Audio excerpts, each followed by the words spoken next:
আসসালামু আলাইকুম। আমিন শিপে আপনাদের সবাইকে স্বাগতম। আমার এই চ্যানেলটির মাধ্যমে যাবতীয় জমির পরিমাপগুলো শিখতে পারবেন। আজকের যে পর্ব নিয়ে আলোচনা করব, পর্ব ৭৮, জমি পরিমাপে নলের ব্যবহার। দেখুন কিভাবে নল দিয়ে গ্রাম অঞ্চলে জমি পরিমাপ করা হয়। তবে বিভিন্ন অঞ্চল ভেদে নলের ব্যবহার ও ভিন্ন ভিন্ন রকম, কারণ এক এক অঞ্চলে এক এক ধরনের নল ব্যবহার করা হয়ে থাকে। যেমন ৭ হাতি নল, ৮ হাতি নল, ১০ হাতি নল, ১২ হাতি নল ইত্যাদি। আশা করি শুরু থেকে শেষ পর্যন্ত দেখলে নলের ব্যবহার সম্পর্কে জানতে পারবেন ও শিখতে পারবেন। আজকে দেখাবো ৮ হাতি নলের ব্যবহার। যেমন এটি হলো ৭ হাতি নল, এটি হলো ৮ হাতি নল, এটি ১০ হাতি নল। তো আজকে দেখাবো ৮ হাতি নলের ব্যবহার। এটি দেখাবো যে এই ৮ হাতি নল দিয়ে কিভাবে এই ধরনের একটি জমি পরিমাপ করে। এটি একটি জমির চিত্র। এই জমিটিতে দৈর্ঘ্য ২টি বাহু, যেমন একটি বাহু, এই একটি বাহু, ২টি বাহু এবং প্রস্থ ২টি বাহু। তাহলে উপরে দৈর্ঘ্যের বাহুতে আছে ১১ নল ৫ হাত এবং নিচের দৈর্ঘ্যে আছে ১২ নল ২ হাত এবং প্রস্থের ক্ষেত্রে আছে ৭ নল ৫ হাত, অন্যদিকে আছে ৬ নল ৫ হাত। তাহলে এই জমিটিতে কত শতাংশ জমি আছে এবং কত বর্গ হাত জমি আছে সেটি আজকে পরিমাপ করব। তাহলে প্রথমেই আমাদের দৈর্ঘ্যটা নির্ণয় করতে হবে, যেহেতু এখানে আছে ১১ নল ৫ হাত, তাহলে ১১ নলে ৮ হাতি হিসাব করে আমাদের বের করতে হবে যে এখানে কত হাত মোট আছে সেটি পরিমাপ করব এবং দৈর্ঘ্যের ২টি পরিমাপ করব এবং প্রস্থের ২টি পরিমাপ করব এবং গড় দৈর্ঘ্য বের করব এবং গড় প্রস্থ বের করব, এরপরে ক্ষেত্রফল নির্ণয় করব। তাহলে দৈর্ঘ্য আমি লিখি, দৈর্ঘ্যটা বের করতে হবে কত হাত আছে। যেমন দৈর্ঘ্য সমান ১১ নল, এই জন্য আমি লিখলাম ১১ এবং গুণ করব ৮ দিয়ে। ১১ নল ৮ হাতি নল দিয়ে বের করব, যেহেতু পরিমাপ করতে হবে, তাহলে ৮ দিয়ে আমি ১১ নলকে গুণ করব, কারণ ১১ নল ৮ হাতি, এই জন্য ১১ দিয়ে গুণ করব এবং আরো আছে ৫ হাত, এইটার জন্য ৫ যোগ করব, যোগ হলো ৫। তাহলে কত বের হয় আমি দেখব। এবং আমার দৈর্ঘ্য একটি বাহু নিলাম, অন্য বাহু আছে ১২ নল ২ হাত, এজন্য অন্য বাহু একত্রে নিয়ে নেই আপনাদের বোঝার সুবিধার্থে। যেমন ১২ নল, এটার সাথে গুণ করব ৮, যেহেতু ৮ হাতি নল, এবং যোগ করব ২ হাত, এই জন্য ২। এখন এটি আমরা যোগ করে দেখব যে কত হাত বের হয়। তাহলে ১১ ৮, তাহলে ১১ গুণ ৮, ১১ গুণ হলো ৮, তাহলে আসে ৮৮, যোগ হলে ৫, তাহলে ৯৩। এখানে আসবে ৯৩ হাত। তাহলে দৈর্ঘ্য এক বাহু পেলাম ৯৩ হাত এবং দৈর্ঘ্যে অন্য বাহু যেটা আছে সেটি বের করব। তাহলে ১২ গুণ হলো ৮, ৯৬, ৮ বারং ৯৬, যোগ হলো ২, তাহলে আসলো ৯৮। এখানে ৯৮ হাত, যেহেতু হাতের হিসাব, এজন্য হাত বের হলো। তাহলে দৈর্ঘ্য আমরা উপরে পেলাম ৯৩ হাত এবং দৈর্ঘ্যের নিচেরটা বাহু পেলাম ৯৮ হাত। এবারে এটি যদি আমরা গড় করি, যেমন উপরে যেহেতু আছে ৯৩, নিচে আছে ৯৮, দুইটি বাহু কিন্তু এক নেই, উপরেরটা ছোট, নিচের বাহু বড়, সেই জন্য আমাদেরকে গড় করে নিতে হবে। তাহলে গড় বা দৈর্ঘ্য বের করি আমরা। গড় দৈর্ঘ্য বের করব হলো, উপরে আছে আমরা জানি ৯৩ যোগ হলো ৯৮, উপরের বাহু যোগ নিচের বাহু এবং ২ দিয়ে ভাগ করতে হবে, তাহলে আমাদের গড় দৈর্ঘ্য বের হবে। 93 আর হলো যোগ 98 ভাগ হলো 2, 2 দিয়ে ভাগ করতে হবে। আমরা এরকম দেখাইতে পারি, ভাগ হলো 2। তাহলে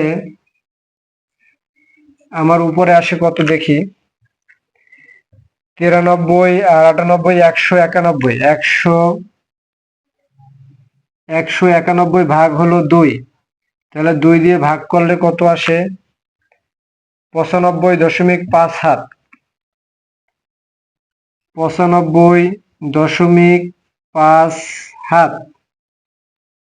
তাহলে আমার দৈর্ঘ্য, দুটি বাহুর হলো যে দৈর্ঘ্য, এটা গড় করে বের করলাম 95.57। এবারে আমরা প্রস্থ বের করব। প্রস্থ আছে কত, 7 নল 5 হাত এবং 6 নল 5 হাত। তাহলে এটা বের করব ঠিক একই নিয়মে। যেমন প্রস্থ লিখি আমরা, প্রস্থ আছে 7 নল 5 হাত, যেহেতু 7 নল 8 হাতি নল, এই জন্য 8 দিয়ে গুণ করব। আরো আছে 5 হাত, যেহেতু 5 এই জন্য 5 হাত, এবং অপর বাহু বিপরীত বাহু আছে 6 নল, 6 নল 8 হাতি নল দিয়ে এই জন্য 8 গুণ করব। যদি আপনাদের 7 হাতি নল নেন তাহলে 7 দিয়ে গুণ করতে হবে, 10 হাতি নিলে 10 দিয়ে গুণ করতে হবে।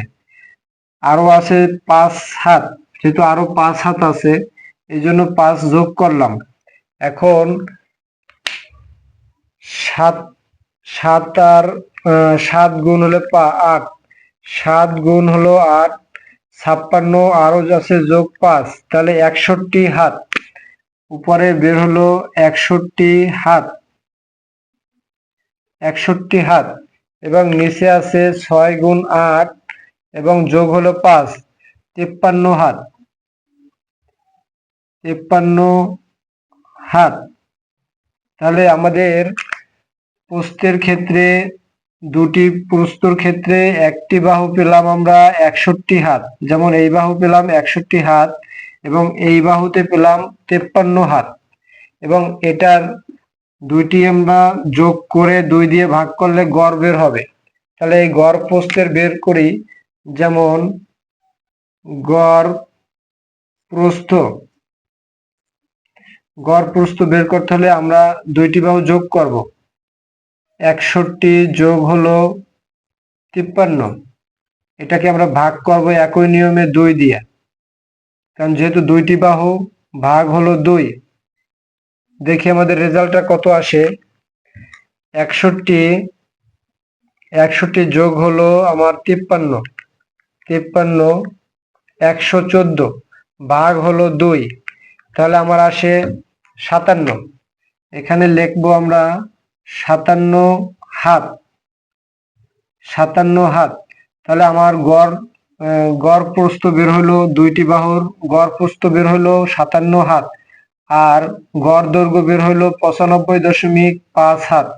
এখন আমাদের যেহেতু জমির সাইডের যে মাপটা, দৈর্ঘ্য প্রস্থর মাপ নিয়ে নিলাম, এখন আমাদের এইখানে কত বর্গফুট জমি আছে বা কত শতাংশ আছে সেটি গড় দৈর্ঘ্য ক্ষেত্রফল নির্ণয় করতে হবে। তাহলে আমরা ক্ষেত্রফল নির্ণয় করলে, একটু এখানে দেখাই ক্ষেত্রফল, উপরের অংশটা একটু মুছে দেখাই। এখানে